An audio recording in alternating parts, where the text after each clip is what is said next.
Hello everyone, I hope आप सभी अच्छे होंगे। आज हम एडिशन थ्योरम का वो केस पढ़ेंगे जिसमें आपको 3 इवेंट्स गिवन होते हैं और जब आपको 3 इवेंट्स गिवन हैं तब आपके पास प्रोबेबिलिटी के लिए क्या फॉर्मूला गिवन होगा या उस फॉर्मूले को आप लोग डिराइव कैसे करोगे। तो स्टार्ट करते हैं कि यदि A B C any 3 events हैं तब आपके पास प्रोबेबिलिटी जो है A union B union C is equal to probability of A plus probability of B plus probability of C minus probability of A intersection B. इन दोनों का intersection, जितने भी कॉम्बिनेशन बन सकते हैं उनका intersection B intersection C minus probability of C intersection A plus probability of A intersection B intersection C. ये क्या होगा, फॉर्मूला होगा जब आपको ए बी सी तीनों इवेंट्स दे रखे हैं, देन आपसे इनकी प्रोबेबिलिटी पूछी जाती है कि इन 3 इवेंट्स के आने की प्रोबेबिलिटी क्या होगी। इससे प्रीवियस वीडियो में हमने क्या पढ़ लिया है, पहले वो डिस्कस कर लेते हैं एक बार। इससे प्रीवियस वीडियो अगर जिसने देखी नहीं है, अगर वो उनको देखकर आएगा तो यहाँ पर आपको 3 इवेंट्स के बारे में जो हम प्रोबेबिलिटी निकालने की बात कर रहे हैं वो किस तरीके से निकलती है वो अच्छे से समझ में आएगी। देन अगर अपन प्रीवियस वीडियो की बात करें तो वहाँ अपन ये चीज़ पढ़ चुके हैं कि यदि आपको 2 इवेंट्स ए और बी दे रखे हैं तो प्रोबेबिलिटी होगी probability of A plus probability of B minus probability of A intersection B. ये आपका फॉर्मूला होगा जब आपके दोनों इवेंट्स नॉट म्यूचुअली एक्सक्लूसिव हैं। जब दोनों ही इवेंट्स आपके नॉट म्यूचुअली एक्सक्लूसिव हो तब आपके पास ये प्रोबेबिलिटी लगती है। अगर ये म्यूचुअली एक्सक्लूसिव होते हैं तो इसमें ये वाली जो प्रोबेबिलिटी है वो एक नल केस हो जाता है, यानी कि 5 बन जाता है और इसकी प्रोबेबिलिटी क्या आ जाती है, 0 हो जाती है। कौन से केस में? जब अपन बात करते हैं म्यूचुअली एक्सक्लूसिव के केस में, ठीक है। वहां पर अपन एडिशन थ्योरम पर जब बात कर रहे थे तो हमने 2 केस पढ़े, एक म्यूचुअली एक्सक्लूसिव पढ़ा, एक नॉट म्यूचुअली एक्सक्लूसिव पढ़ा। और इन दोनों में डिफरेंस क्या है कि नॉट म्यूचुअली एक्सक्लूसिव के लिए अपन ये वाला फॉर्मूला यूज करते हैं और म्यूचुअली एक्सक्लूसिव के लिए आप लोग सिर्फ probability of A union B is equal to probability of A plus probability of B use करते हैं। वहां पर जो कॉमन पार्ट होता है उसकी प्रोबेबिलिटी क्या हो जाती है, 0 हो जाती है। अब बात करते हैं, जो अपन 3 इवेंट्स की बात कर रहे हैं तो इन 3 इवेंट्स के आने की प्रोबेबिलिटी यदि थ्योरम के फॉर्मेट में आपसे पूछी जाए तो आप किस तरीके से प्रोबेबिलिटी को फाइंड आउट कर सकते हैं, प्रोबेबिलिटी निकालने का तरीका क्या है। तो स्टार्ट करते हैं। लेट सपोज कीजिए कि आपको ए बी सी जो है वो कोई भी 3 इवेंट्स हैं, कोई भी आपके ये 3 इवेंट्स आपको दे रखे हैं किसी भी रैंडम एक्सपेरिमेंट के ऑफ ए रैंडम एक्सपेरिमेंट।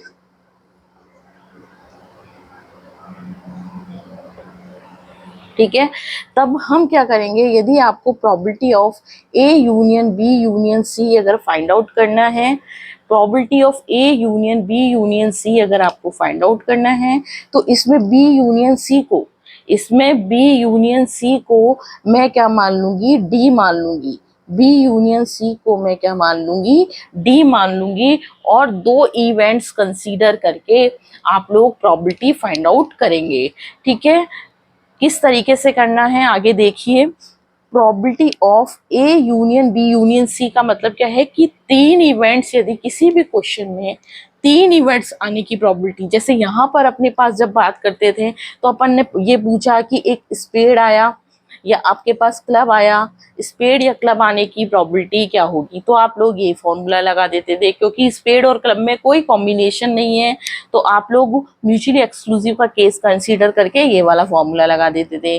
फिर अगर आपसे बात की जाती है कि यदि हम क्लब और कोई किंग की बात कर रहे हैं तो क्लब और किंग में एक जो आपका कार्ड होगा वो एक कॉमन हो जाएगा, क्योंकि क्लब का जो एक किंग होता है, किंग जो है वो एक क्लब का भी हो सकता है, तो एक जो पत्ता होगा आपका या एक कार्ड होगा वो कॉमन हो जाता है और नॉट म्यूचुअली एक्सक्लूसिव का केस बन जाता है। लेकिन यहाँ पर जब अपन A union B union C की बात करते हैं तो उसमें ये हो सकता है कि वो आपको बोले स्पेड निकालो, क्लब निकालो, डायमंड निकालो, ऐसे अलग अलग आ सकते हैं, ठीक है। और अपने पास नॉन यानी कि म्यूचुअली एक्सक्लूसिव और नॉन म्यूचुअली एक्सक्लूसिव दोनों के केस बन सकते हैं। किस तरीके से बनतेंगे वो हम एग्जाम्पल के थ्रू देखेंगे। पहले हम इस थ्योरम को क्या करते हैं, एक बार प्रूफ कर लेते हैं। तो A union B union C, तो बी यूनियन सी क्या है आपका, बी यूनियन सी को आपने क्या माना है, डी माना है। बहुत ही ध्यान से देखना, बहुत ही इजी तरीके से अपन इसको प्रूफ करेंगे। तो probability of A union D को अपन अगर probability of A union B के फॉर्मूले के अकॉर्डिंग लिखते हैं, फॉर्मूले के अकॉर्डिंग किस तरीके से, जैसे probability of A union B है उसको अपन ने probability of A plus probability of B minus probability of A intersection B लिखा है, तो probability of A union D को अपन लिख सकते हैं probability of A plus probability of D minus probability of A intersection D. आप लोग इसको इस तरीके से लिख सकते हैं। अब क्या करता है, ये जो डी है, जो ये डी है, डी को अपन ने क्या लिखा है, बी यूनियन सी लिखा है। डी को हमने क्या लिखा है, बी यूनियन सी लिखा है। और यदि डी को हमने बी यूनियन सी लिखा है तो हम डी की जगह बी यूनियन सी लिख देंगे। तो probability of A plus probability of B union C minus probability of A intersection B union C, यहाँ एक ब्रैकेट बना लेते हैं या एक बड़ा ब्रैकेट बना लेते हैं जिससे आपको इंटरसेक्शन और यूनियन को डिफरेंस करना समझ में आए, ठीक है। जब आपका इस तरीके से हो जाएगा तो आपको करना क्या है, इसके बाद आप सेम फिर दोबारा देखिए कि आप अगेन वापस इसमें एक फॉर्मूला लगा सकते हैं बी यूनियन सी का। अकॉर्डिंग टू आप लोग कौन से फॉर्मूले का यूज कर रहे हो, जब आपके पास दो इवेंट्स गिवन है। मैं एक बार फिर यहाँ पर लिख देती हूँ कि आप कौन सा फॉर्मूला यूज कर रहे हैं। आपको लिखना भी पड़ेगा एग्जाम में कि probability of A union B, we know that या आई नो दैट की probability of A union B जो होता है probability of A plus probability of B minus probability of A intersection B होता है। तो उसी फॉर्मूले का यूज करके probability of B union C की वैल्यू लिख रहे हैं। तो probability of B plus probability of C minus probability of B intersection C, ये एज इट इज हमने यहाँ पर फॉर्मूला लिख दिया। बी यूनियन सी का फॉर्मूला बनाया है यूजिंग ए यूनियन बी के फॉर्मूले का यूज करके। Then probability of A intersection, अब आपको इसको किस तरीके से लिखना है, ये आपने वेन डायग्राम के थ्रू या आप लोगों ने 10th क्लास में इस तरीके के फॉर्मूले पढ़े होंगे कि आप इसको किस तरीके से खोल सकते हैं कि probability of A intersection B union C इस तरीके से यदि आपको दे रखा है तो आप इसको किस तरीके से खोलोगे। तो probability of A intersection B, इसको इस तरीके से खोलना है, probability of A intersection B union of A intersection C, इस तरीके से खुलेगा। Probability of A intersection B union of probability of A intersection C, इस तरीके से आप इसको खोलोगे। नेक्स्ट देखिए किस तरीके से अपन इसको करेंगे। नेक्स्ट देखना, हम यहाँ तक पहुंच गए थे कि probability of A plus probability of B plus probability of C, this according ये होता है। नेक्स्ट अब आप इसमें दोबारा इसको एक इवेंट मानकर, इसको एक फर्स्ट इवेंट मानकर और इसको सेकंड इवेंट मानकर, इसको फर्स्ट और इसको सेकंड इवेंट मानकर इसमें दोबारा ए यूनियन बी का, मतलब किस तरीके से probability of A union B मानकर दोबारा एक फॉर्मूला अपन कंसीडर कर लेते हैं, ठीक है। इसको पूरे को फर्स्ट इवेंट मानना है, इसको सेकंड इवेंट मानना है और अपन को प्रोबेबिलिटी का ये वाला फॉर्मूला लगाना है। तो देखिए probability of A plus probability of B plus probability of C minus probability of B intersection C minus, इसमें इसको पूरे को फर्स्ट इवेंट मानना है, इसको सेकंड इवेंट मानना है और इसको फर्स्ट और सेकंड इवेंट मानकर आप कंसीडर करेंगे और फॉर्मूला लगाएंगे। तो probability of A intersection B यानी कि फर्स्ट इवेंट, ये फर्स्ट इवेंट, ठीक है, ये फर्स्ट इवेंट, ये सेकंड इवेंट और ये अपना उसका इंटरसेक्शन वाला पार्ट। तो ये अपना फर्स्ट इवेंट इसकी जगह पूरा टर्म लिखना है, सेकंड इवेंट इसकी जगह पूरा टर्म लिखना है। वी नो दैट करके आप यहाँ पर समझा सकते हैं उसको कि हम इस फॉर्मूले का वापस यूज कर रहे हैं।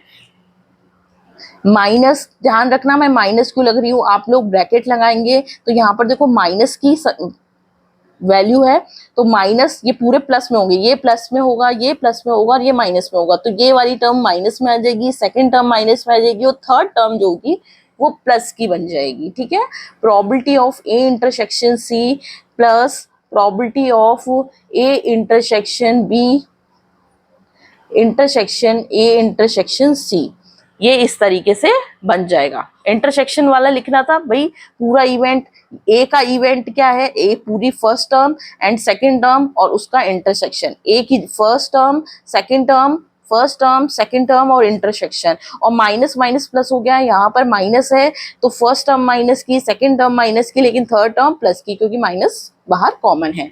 ठीक है, इस तरीके से हो गया है। नेक्स्ट, अब मैं इस पूरी टर्म को, ये आपको जो टर्म दिख रही है, आप ये लास्ट वाली टर्म देखना, probability of A intersection B intersection A intersection C, इसको मैं लिख सकती हूँ probability of A intersection B intersection C. इसको हम इस तरीके से लिख सकते हैं। आप लोग एक थोड़ा सा एक मैथमेटिकल टिप्स लेके भी इसको सॉल्व कर सकते हो।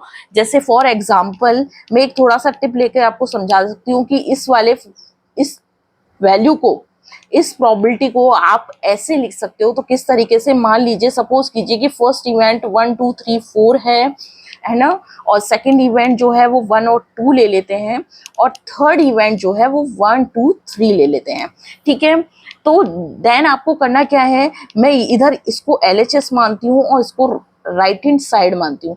तो आप लोगों को वहां एग्जाम में नहीं बताना है कि इसको अपन ऐसे इस तरीके से कर सकते हैं, आपको पता होना चाहिए कि इस टर्म को ऐसा लिखा जा सकता है। मैं इस टर्म की जगह जो लास्ट टर्म दिख रही है आपको, इसको मैं ऐसा लिखूंगी, लेकिन मैं ऐसा क्यों लिखूंगी तो आप लोग एक बार समझ लीजिए कि कैसे इस तरीके से आया। हो सकता है आपको इस छोटे से एग्जाम्पल से समझ में आ जाए।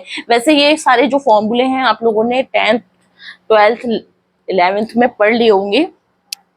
अब आप देखिए किस तरीके से अपन करते हैं। सबसे पहले ये LHS वाला फाइंड कर लेते हैं और देखते हैं कि क्या LHS जो है वो RHS के इक्वल हो जाता है, क्या वही वैल्यू मिलती हैं जो आपको LHS में मिलती हैं। तो सबसे पहले A इंटरसेक्शन B निकालते हैं। A intersection B, A intersection B का मतलब होता है कि इन दोनों के बीच में कॉमन पार्ट क्या है, तो 1 और 2 है।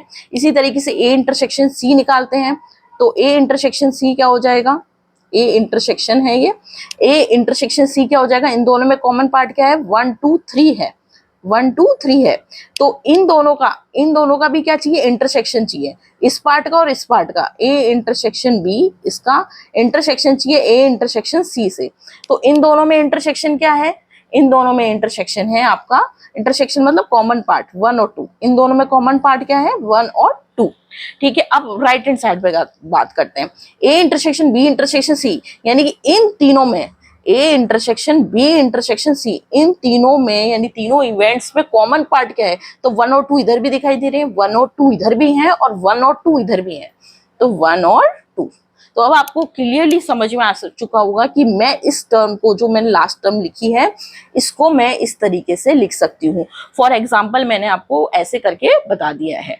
ठीक है, तो वापस आइए वहीं पर जहां पर अपन ने इसको खत्म किया था, equal to probability of A plus probability of B plus probability of C minus probability of B intersection C minus probability of A intersection B minus probability of A intersection C plus probability of A intersection B intersection C. इस तरीके से लिख सकते हैं। और इसको running में अगर आपको लर्न करना है, अगर आपको इसको रनिंग में लर्न करना है तो कभी भी इस तरीके से मत लिखिए, हमेशा देखो इस तरीके से इसको लर्न करना है कि तीनों इवेंट्स की प्रोबेबिलिटी माइनस, अब ए बी से चालू कीजिए, ए बी सी 3 इवेंट है तो ए और बी का बीच में इंटरसेक्शन, फिर आपका बी और सी के बीच में इंटरसेक्शन, ठीक है, फिर सी और ए के बीच में इंटरसेक्शन, और अब जो है प्लस टर्म लगेगी और तीनों के बीच का इंटरसेक्शन। ये आपका फॉर्मूला लर्न करने का तरीका होना चाहिए इस तरीके से। कि 3 इवेंट्स हैं और आपके पास 3 इवेंट्स हैं, तो उनकी प्रोबेबिलिटी को जब आपको बस थ्योरम प्रूफ करने के लिए आएगी तो आप इस तरीके से इसको प्रूव करोगे कि इस तरीके से जो है वो टर्म्स आपके पास निकल कर आती हैं। अब अपन इसका एक छोटा सा क्वेश्चन एग्जांपल देख लेते हैं कि किस तरीके से हम इसको अप्लाई करेंगे जब आपके पास 3 इवेंट्स का कोई क्वेश्चन आता है और किस तरीके से इसका यूज करना है आपको। क्वेश्चन देखिए, a card is drawn from a pack of 52 cards, find the probability of getting a king और ए हर्ट और ए रेड कार्ड। अब आपसे यहाँ पर एक किंग की, एक हर्ट की और एक रेड कार्ड की, तीनों की प्रोबेबिलिटी जो है पूछी गई है। तो फर्स्ट अपन 3 इवेंट्स मान लेते हैं।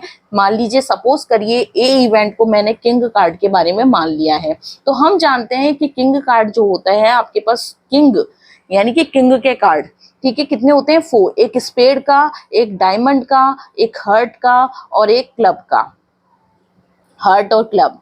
तो अपने पास 3 कितने हो गए टोटल, 4 जो हैं किंग कार्ड हो चुके हैं। तो उसकी अगर अपन प्रोबेबिलिटी, एक इवेंट की प्रोबेबिलिटी यदि फाइंड आउट करते हैं तो 4/52। 52 क्यों आया, total number of possible events जो है वो आपके पास 52 है। 52 कार्ड्स में से आपके पास 4 कार्ड्स जो है वो किंग के कार्ड होंगे, ठीक है। सेकेंड इवेंट के बारे में बात करते हैं। सेकेंड इवेंट क्या है आपका, हर्ट होना चाहिए।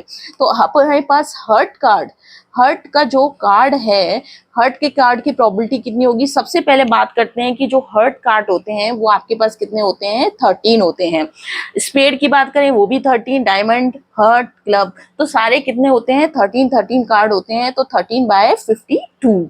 फिर सी की बात करते हैं। सी इवेंट जो है अपन रेड कार्ड लेते हैं और रेड कार्ड की जब आप बात करते हो तो रेड कार्ड अपने पास कितने हैं, टोटल 26 ब्लैक कार्ड्स हैं और 26 ही रेड कार्ड्स हैं। तो प्रोबेबिलिटी ऑफ सी इवेंट क्या हो जाएगा, 26/52। अब बात आती है कि यदि अपन 3 इवेंट्स की बात कर रहे हैं तो अपन को फॉर्मूला क्या लगाना है। फॉर्मूला अभी जो अपन ने थ्योरम प्रूफ की है उसका फॉर्मूला लगाएंगे। तो probability of A union B union C is equal to होता है probability of A plus probability of B plus probability of C minus probability of A intersection B minus probability of B intersection C minus probability of C intersection A plus probability of A intersection B intersection C. ये आपके पास formula होता है। तो इन तीनों की probability अपन find out कर चुके हैं। नेक्स्ट अपन को ये 3 इवेंट्स, ये जो अपने पास 4 इवेंट्स और दे रखे हैं, A intersection B, B intersection C, C intersection A और A intersection B intersection C, इनकी प्रोबेबिलिटी फाइंड आउट करनी है। और देखिए किस तरीके से अपन इसको फाइंड आउट करेंगे। बहुत ही इजी तरीका है कि probability of A intersection B, पहले अपन ने तीनों इवेंट्स की प्रोबेबिलिटी निकाल ली है। अब अपन ए इंटरसेक्शन बी, यानी कि ए इवेंट कौन सा है आपका, किंग कार्ड है और बी इवेंट कौन सा है आपका, हर्ट कार्ड है। तो एक आपको एक ऐसा पत्ता चाहिए जो किंग भी हो और हर्ट भी हो, यानी कि प्रोबेबिलिटी आपको कैसी चाहिए, गेटिंग हर्ट किंग, मतलब ऐसा पत्ता होना चाहिए जो हर्ट का भी हो, मतलब साथ में हर्ट भी दिखे और आपको किंग भी हो। तो आपके पास हर्ट के कितने कार्ड हैं, 13 कार्ड हैं और किंग के कितने कार्ड हैं, 4 कार्ड हैं। तो एक पत्ता जो होगा किंग का वो कितना है, वो एक स्पेड भी होगा अपन के पास, एक स्पेड होगा, एक डायमंड होगा, एक हर्ट होगा, एक क्लब होगा। आपको हर्ट का किंग चाहिए, तो हर्ट का किंग कितना होगा, केवल एक ही होगा। तो अपने पास प्रोबेबिलिटी कॉमन पार्ट की हो जाएगी, इन दोनों के बीच में कॉमन पार्ट कितना है, केवल एक पत्ता होगा और वो हो जाएगी इसकी प्रोबेबिलिटी 1/52। अब देन अपने पास probability of B union C अपन फाइंड आउट करेंगे। तो probability of B union C, यानी कि आपको हर्ट भी चाहिए और वो रेड पत्ता भी होने चाहिए। तो getting red and heart, getting red and heart, मतलब आपके पास ऐसा पत्ता हो जो हर्ट भी होना चाहिए और हर्ट के, देखो रेड जो अपने पास कार्ड होते हैं वो 26 होते हैं और हर्ट अपने पास क्या है, 13 कार्ड। हर्ट का ये शेप है और ये शेप जो है उसके 13 कार्ड जो होते हैं वो रेड होते हैं। तो अपने पास जो प्रोबेबिलिटी हो जाएगी आपकी रेड एंड हर्ट की प्रोबेबिलिटी क्या हो जाएगी, 13/52। Then probability of A intersection C आपको फाइंड आउट करना है। तो प्रोबेबिलिटी ऑफ गेटिंग ए जो है वो आपका कौन सा कार्ड है, वो आपका किंग कार्ड है और आपको सी जो है वो रेड कार्ड है, यानी कि किंग भी होना चाहिए और रेड कार्ड भी। अब अपने पास रेड कार्ड कितने होते हैं, रेड कार्ड है आपके पास 26, किंग कितने हैं 4, उसमें से 2 जो किंग होंगे भाई 2 ब्लैक किंग होंगे और 2 ही आपके रेड किंग होंगे, तो 2/52 जो होगा वो आपके पास रेड किंग हो जाएंगे। आपके पास टोटल जो है वो 4 किंग होते हैं, 4 किंग में से 2 तो रेड होते हैं और 2 आपके ब्लैक होते हैं, समझ में आया? उसके अकॉर्डिंग मैंने लिखा है 2/52। Probability of A intersection B intersection C जो है वो आपके पास क्या हो जाएगा, प्रोबेबिलिटी ऑफ आपके पास होना चाहिए गेटिंग हर्ट भी हो, वो किंग भी हो, और हर्ट और किंग के साथ साथ वो रेड भी होना चाहिए, ठीक है? हर्ट भी होना चाहिए, किंग भी होना चाहिए और रेड भी होना चाहिए। ऐसा कॉमन का पत्ता आपको कितने मिलेंगे? अपन जानते हैं 26 आपके पास रेड कार्ड होते हैं, 4 आपके पास किंग होते हैं और हार्ट आपके पास 13 है। तो मतलब किंग आपके पास केवल एक कार्ड ऐसा होगा जो किंग भी हो सकता है, रेड भी हो सकता है और साथ में आपके पास वो हर्ट भी हो, ठीक है? हर्ट एक एक जो कार्ड है वो रेड कलर का भी होना चाहिए, साथ में हर्ट भी होना चाहिए और किंग भी होना चाहिए। तो केवल एक कार्ड ही आपको ऐसा मिलेगा जो आपके पास हर्ट और किंग हो, क्योंकि किंग क्या है, किंग के जो 4 पत्ते हैं आपके पास वो होते हैं स्पेड, डायमंड, हर्ट और क्लब के। तो आपके पास हर्ट का केवल एक ही पत्ता निकल के आया किंग में से, और हर्ट होना जरूरी है और रेड कलर का भी एक ही चाहिए आपको, ठीक है? तो 1/52। अब आपको ये फॉर्मूले की वैल्यू जो है वो इस वाले फॉर्मूले में पुट करनी है। इसको इक्वेशन नंबर फर्स्ट रख देते हैं, यूजिंग इक्वेशन फर्स्ट। तो probability of A union B union C, तो प्रोबेबिलिटी ऑफ ए कितना हो जाएगा 4/52 plus 13/52 probability B, then probability of C कितना हो जाएगा आपके पास 26/52, then probability of A intersection B आपको क्या करना है, सब्ट्रैक्ट करना है। तो 1/52 minus 13/52 minus probability of A intersection B minus 2/52 plus 1/52। तो माइनस 1/52 ये कैंसिल हो गया इससे, 13/52 माइनस इससे कैंसिल हुआ। आपके पास ये 4 टर्म बची हैं, इन 3 टर्म बची हैं, इन 3 टर्म्स को आपको क्या करना है, सॉल्व करना है। तो 4/52 प्लस 26/52 माइनस 2/52, तो 52 तो आपका एलसीएम आ गया।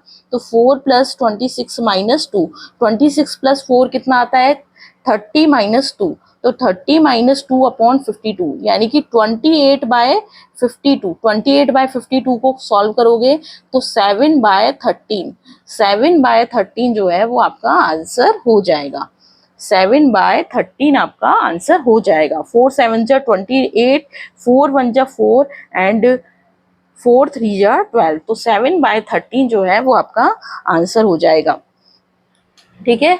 नेक्स्ट अपन मल्टीप्लिकेशन थ्योरम, कंडीशनल थ्योरम, इस पर बेस्ड क्वेश्चन करेंगे, ठीक है? अगर आपको वीडियो अच्छी लगती है तो लाइक करें, शेयर करें, सब्सक्राइब करें, और अगर आपको प्रोबेबिलिटी अच्छे से समझनी है तो स्टार्टिंग के लेक्चर से आप इसको कंटिन्यू करोगे ना तो काफ़ी अच्छे से समझ में आएगी, ठीक है?